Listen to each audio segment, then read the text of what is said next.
Laser करवाई, piling करवाई और कोई सोल्यूशन नहीं मिला तो मेकअप कर लिया। लेकिन देखो हम लड़कों के पास तो ये वाला ऑप्शन भी नहीं है कि आप मेकअप हमारे करके पास उसको कोई कवर कर ऑप्शन सकते नहीं है। 4th मंथ है, लगभग 60-70% मुझे हो। काफ़ी 4 महीने में 70% आपको आराम है। Hello everyone, welcome to our channel. बहुत सारे कमेंट्स ना हमारे ये आते थे कि आपने अब तक जितने भी रिव्यूज़ अपलोड किए हैं सिर्फ फीमेल्स के किए हैं, किसी भी मेल पेशेंट का आपने रिव्यू अपलोड नहीं किया, झाइयों का। तो आज हम आपके सामने एक मेल पेशेंट का रिव्यू लेकर आए हैं पिगमेंटेशन का, और आइए सुनते हैं इनका एक्सपीरियंस यहाँ पर कैसा रहा। Hello sir. Hello sir. तो सबसे पहले आप ये बताइए कि ये झाइयाँ आपको कितने सालों से थी? लगभग 4 या 5 साल से। 4-5 साल से थी। और इससे पहले भी क्या आपने इसका कहीं इलाज करवाया था? हाँ, किया था, होम्योपैथिक और आयुर्वेदिक दोनों ही डॉक्टर से कराया था। दोनों डॉक्टर से करवाया था। तो ये आप 4 साल से इलाज करवा ही रहे थे इसका? नहीं, बीच में मैंने छोड़ दिया था। फिर जब, क्योंकि मैंने पहले आयुर्वेदिक डॉक्टर से कराया तो उनसे कराने से ये बेनिफिट था कि कराता था, ठीक रहता था। ठीक है। और दवाई छोड़ने के बाद तुरंत से वही कंडीशन, सेम कंडीशन पर आ जाता था। तो ये सबसे पहले आप बताइए कि डेवलप कैसे होनी स्टार्ट हुई? ये डेवलप लगभग मैं हॉस्टल में था, वहाँ से मुझे हुआ ये। और मुझे पहले टैनिंग हुई है। टैनिंग के बाद मुझे लगा कि नॉर्मल टैनिंग है, तो फिर मुझे धीरे धीरे डार्क टैनिंग परमानेंट रहती गई। अच्छा, जैसे ये आपको टैनिंग स्टार्ट हुई, आप कहाँ पे रहते थे उस टाइम पे? मैं तब हॉस्टल था इधर, हॉस्टल कौन सी प्लेस में? यमुनानगर। यमुनानगर में। और वैसे प्रॉपर आप कहाँ से हैं? मैं शामली, उत्तर प्रदेश से हूँ। उत्तर प्रदेश से हो। तो एक ये फैक्टर कह सकते हैं कि वो इन्वायरमेंटल फैक्टर चेंज हुआ, जगह चेंज हुई, आप हॉस्टल में गए खाना चेंज तो हुआ। वहाँ पे खाना, जो खान पान है वो भी चेंज हुआ, आपके इन्वायरमेंटल फैक्टर्स भी चेंज हो रहे हैं। तो जैसे हॉस्टल्स का खाना होता है उसमें उतने ज़्यादा मिनरल्स और जो कार्बोहाइड्रेट्स हम अपने घर पे ले रहे हैं तो वो उतने नहीं हो पाते, तो डेफिशिएंसीज क्रिएट होनी शुरू हो जाती हैं। बिल्कुल। तो एक रीज़न ये हम यहाँ पे कंसीडर कर सकते हैं कि हाँ, हुआ। बिल्कुल ये हो अच्छा, सकता जब है। सबसे पहले हुई पहली बार तो कितने एरिया में हुई थी? दरअसल सबसे पहले मुझे सिर्फ टैनिंग की ही प्रॉब्लम दिखाई थी, कहाँ पे, किस एरिया में? पूरे चेहरे पे। लेकिन उतना पुराना फ़ोटो नहीं है मेरे पास, 4-5 साल का। ठीक है। लेकिन सबसे पहले मुझे बहुत टैनिंग हुई, जो मुझे महसूस हुई। उसके बाद बस मुझे लगा कि थोड़ा नॉर्मल होगा। फिर मैंने कुछ लगभग 1 साल बाद दवाई की थी, ठीक है। कि जब मुझे बिल्कुल परमानेंट रहने ही लगी, तो उनके बाद मैंने आयुर्वेदिक दवाई की। और आयुर्वेदिक दवाई से मुझे कोई ज़्यादा हुआ नहीं फर्क। फिर उसके बाद? उसके बाद मैंने लगभग उनकी 1 साल तक लगभग दवाई कंटिन्यू रखी है। तो मतलब चेहरा जो है वो धीरे धीरे आपका टैन होना शुरू हो गया था, और वो परमानेंट टैन होना शुरू हो गया हाँ, था। परमानेंट टैनिंग रही है। अच्छा, जैसे बहुत सारे हमारे पास कमेंट्स आते हैं कि आपने ना यहाँ बिठा के आप बात करवा रहे हो, बिफोर आफ्टर क्यों नहीं अपलोड कर रहे हो?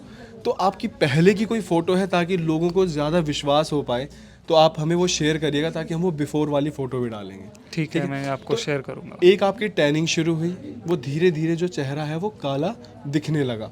तो सबसे पहले क्या आप कभी केमिस्ट वगैरह पे गए, कोई आपने ट्यूब वगैरह ली? नहीं, मैंने कभी ऐसी कोई ट्यूब वगैरह नहीं ली। मैंने दरअसल आयुर्वेदिक और होम्योपैथिक ही दवाई की है। इसके लिए कभी मैं एलोपैथी डॉक्टर के पास गया भी नहीं हूँ। मैंने ना ही कोई क्रीम यूज़ की है, ना ही कोई फेस वॉश यूज़ किया है। मैंने कुछ भी यूज़ नहीं किया? कुछ यूज़ नहीं किया। ठीक है। फिर जो वो चेहरे की टैनिंग थी, आप आयुर्वेदिक दवाई ले रहे थे, तो जब आप दवाई खाते तो वो ठीक हो जाती थी उस टाइम पे? तब तक वो ठीक रहती थी। तब यही प्रॉब्लम थी कि जब तक मैंने वो ट्रीटमेंट लिया तब तक वो ठीक था। और लगभग अगर 15 दिन भी छोड़ दी तो भी उसके बाद वही सेम कंडीशन पर मैं आ जाता था। उसी कंडीशन पे आते थे या उससे ज़्यादा? उसी कंडीशन पर आ जाता था। और अगर थोड़े दिन और छोड़ दी तो लगभग और कंडीशन बढ़ती जाती थी।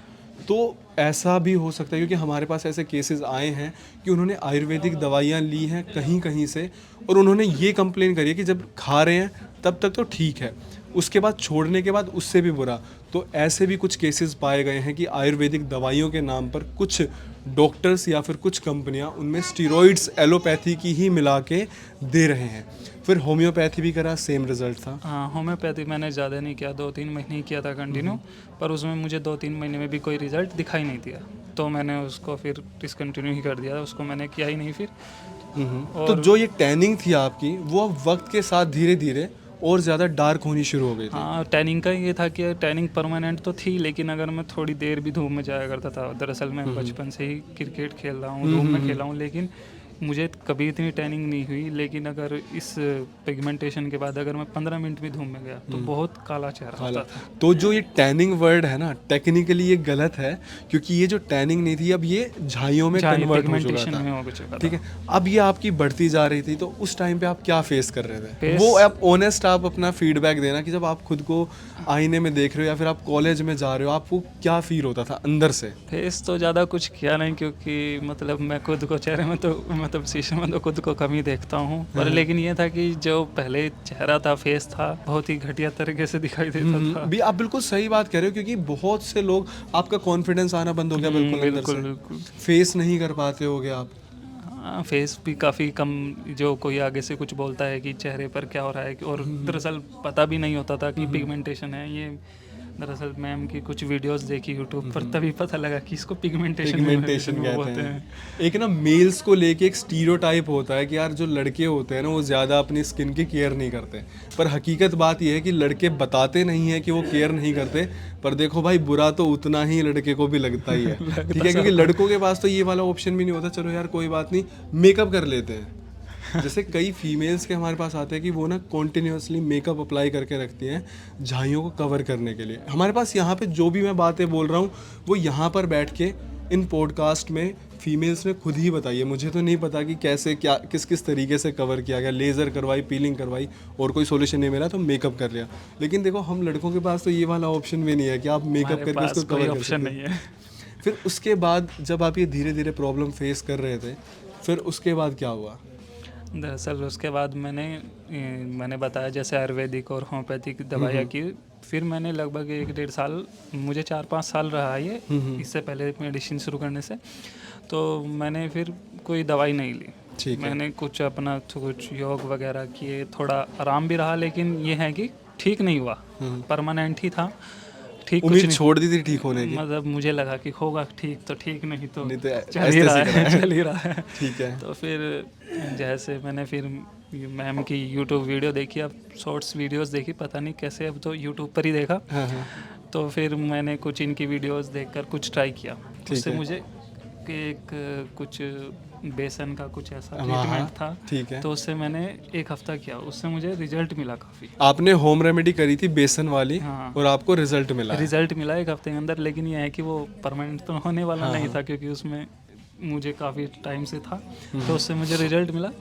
फिर दरअसल मैं अभी यहाँ पे गुड़गांव जॉब की थी 5-6 महीने 5-6 महीने पहले स्टार्ट, तो फिर मैं रिसेंटली ही विज़िट किया है। तो तब से मुझे अभी 4th मंथ है, लगभग 60-70% मुझे 4 महीने में 70% आपको आराम है? काफ़ी दाग धब्बे ठीक हो चुके हैं अभी, और पिगमेंटेशन में जो मैं काफ़ी 60-70% जो बताया फ़र्क है, और टैनिंग में भी काफ़ी फ़र्क है। अब मैं एक जो सर ने सवाल कहा उसका मैं आपको जवाब देता हूँ कि होम रेमेडी से ठीक क्यों नहीं होता। मैं एक शेर के साथ इसका आपको जवाब देता हूँ कि सारी उम्र बस मैं ये भूल करता रहा कि धूल आईने पे जमी थी और चेहरा साफ करता रहा। तो यहाँ पे बात यह है कि प्रॉब्लम आपके चेहरे पे जो है वो चेहरे पे नहीं है, वो एक्चुअली अंदर है। तो जो दवाइयाँ हैं वो आपको अंदर से ठीक कर रही हैं, पर जब वो आप बेसन वगैरह वाली अप्लाई कर रहे हो वो एक्सटर्नल है। तो एक्सटर्नली साफ होती रहेगी, लेकिन प्रॉब्लम इंटरनल है, वो साफ होगी फिर आएगी, साफ होगी फिर आएगी। और ये रीज़न है कि डॉक्टर उपासना वोहरा का ट्रीटमेंट इस टाइम पे एकमात्र ऐसा ट्रीटमेंट है कि जो पिगमेंटेशन को दावा कर रहा है कि वो ठीक कर देगा जड़ से, क्योंकि वो हम अंदर से ठीक कर रहे हैं। अब आपको समझ आ गया कि होम रेमेडी से परमानेंट सॉल्यूशन हमें क्यों नहीं मिलता। ये बिल्कुल सही कह रहे हैं आप। 4 महीने में 60 से 70% आपको आराम है, और बॉडी अभी 3 महीने ही हुए हैं, अभी 4थे महीने मैंने विजिट किया है। अच्छा, 3 महीने हुए हैं, 3 महीने में आपके सामने बैठे हैं सर, 60 से 70% आराम है इनको। अच्छा, एक चीज़ और की, जो दवाइयाँ आपने खाई तो अंदर से और कुछ आपको चेंजेस फील हुए बॉडी में? हाँ, बॉडी में चेंजेस फील होते हैं कि जैसे मेरा मैम ने बताया कि एक मेटाबॉलिज्म सिस्टम से भी इफ़ेक्ट पड़ता है, उस पर भी इफ़ेक्ट पड़ा है मुझे। मेटाबॉलिज्म भी आपका इम्प्रूव हुआ है? हाँ, इम्प्रूव हुआ है। बॉडी में ओवरऑल थोड़ी एनर्जी लेवल रहता है, हाई रहा ये है? मैंने फील किया है कि एनर्जी लेवल रहता है, जो पहले नहीं था, ये भी है। एक लास्ट सवाल कि कितना मुश्किल था आपके लिए कि एक YouTube पे वीडियो देखकर विश्वास करना कि यार यहाँ मैं ठीक हो सकता हूँ, और वो भी एक मेल के लिए? दरअसल मैंने एक वीडियो नहीं देखी, मैं बताऊं तो मैंने बहुत वीडियो देखी। ठीक है, शायद आप भी होंगे उस वीडियो में। जी। तो मैंने बहुत वीडियो देखी और फिर देखने के बाद मैं जब, और मुझे तो विश्वास करना काफ़ी मुश्किल था क्योंकि 2 डॉक्टर से मैं ट्रीटमेंट ले चुका हूँ, 4-5 साल हो चुके हैं। दरअसल जब मैम से मैं आया था तो पहले ही मैंने बोला कि मैम मैं बड़ी विश्वास करके आया हूँ। तो ये विश्वास सही साबित हुआ और काम किया है। कौन से महीने में आराम दिखना शुरू हो गया था? मुझे 2nd मंथ से आराम दिखना शुरू हो गया था। 1 महीने में बिल्कुल आराम नहीं था? नहीं, आराम था, लेकिन जो मुझे फील हुआ। तो जब जो 1 मुझे महीने चेहरे पे में फील थोड़ा हुआ। कम आराम मिल रहा था, उस टाइम पे डाउट आ रहे थे मन में? हाँ, डाउट थे। भाई यहाँ भी डूब तो नहीं गए, ऐसा कुछ आ रहा था डाउट? हाँ, नहीं, ये था कि नहीं, पहले मंथ में दरअसल मेरे यहाँ पर पूरे फोरहेड पर एक बिल्कुल ही ब्लैक था, बिल्कुल ब्लैक पट्टी की तरह। ठीक है। वो हल्का हुआ, यहाँ पर दाग था, वो हल्का हुआ। लेकिन ये है कि 2nd मंथ में मुझे अच्छे से साफ से दिखने लगा कि आराम है। ठीक है, तो फिर विश्वास होता गया। हाँ, विश्वास होता गया। एक्सपेंसिव लगा आपको डॉक्टर उपासना का ट्रीटमेंट? नहीं, एक्सपेंसिव भी नहीं कह सकते कि, क्योंकि बजट में है। जितने भी अमाउंट की दवाइयाँ हैं, टाइम टू टाइम बाहर का अगर आप रेट कंपेयर करोगे तो? देखिए, मैं अगर एलोपैथी के पास जाता तो इससे ज़्यादा ही लगता। इससे ज़्यादा ही और लगता। उनकी दवाइयाँ तो मैं वैसे भी खुद नहीं खाता। और यहाँ पर आकर आपको कैसा लगा? अच्छा लगा, ट्रीटमेंट अच्छा डॉक्टर है उपासना से मिलके? और यहाँ के बंदे भी अच्छे हैं, अच्छे से बात करते हैं, सब बात करते हैं। सर ने अच्छे से बात की जी। मैम भी काफ़ी अच्छे हैं, सब थैंक यू अच्छा है। सर। हम ये इसलिए करते हैं सर, देखिए हम एक बात मानते हैं कि आप सोचो 4 साल से परेशान हो। ये कुछ बीमारियां ऐसी होती हैं ना जो आपको सिर्फ फिजिकली नहीं तोड़ती हैं, मेंटली भी तोड़ना शुरू कर हाँ, देती ये हैं। बिल्कुल सही इंसान का कॉन्फिडेंस चला जाता है। आपका तो फिर भी पूरे फेस पे झाइयाँ हो गई थी। अगर मैं बात करूँ किसी एक लड़के या लड़की के चेहरे पे एक छोटा सा पिंपल हो जाए तो वो उस दिन ना अपने बाहर की जो जाना है या फिर कहीं घूमने जाना है वो प्लान कैंसिल कर देता है। तो आप सोचो कि आप कितनी बड़ी प्रॉब्लम से गुजर रहे थे। हम इसीलिए ये लेकर चलते हैं कि यहाँ पे हम हर एक पेशेंट के साथ बहुत अच्छे से बातचीत करते हैं, उनके साथ अच्छा व्यवहार करते हैं, क्योंकि हमें पता है कि आप लोग यहाँ पर आ रहे हो तो आप कितनी परेशानी के बाद एक छोटी सी उम्मीद लेकर आए हो, और उस उम्मीद पे हमें खरा उतरना बहुत ज़रूरी है।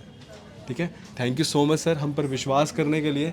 आई होप आप लोगों को जवाब मिल गए होंगे कि क्या सर मेल्स का भी पिगमेंटेशन ठीक होता है। तो आपके सामने रिव्यू है पूरा। अगर आपको भी विजिट करना है तो एड्रेस यहाँ पर मेंशन्ड है। अगर आपको लगता है कि दिल्ली बहुत दूर है तो आप ऑनलाइन भी ट्रीटमेंट ले सकते हो इस नंबर पर व्हाट्सएप करके। Thank you so much. Thank you.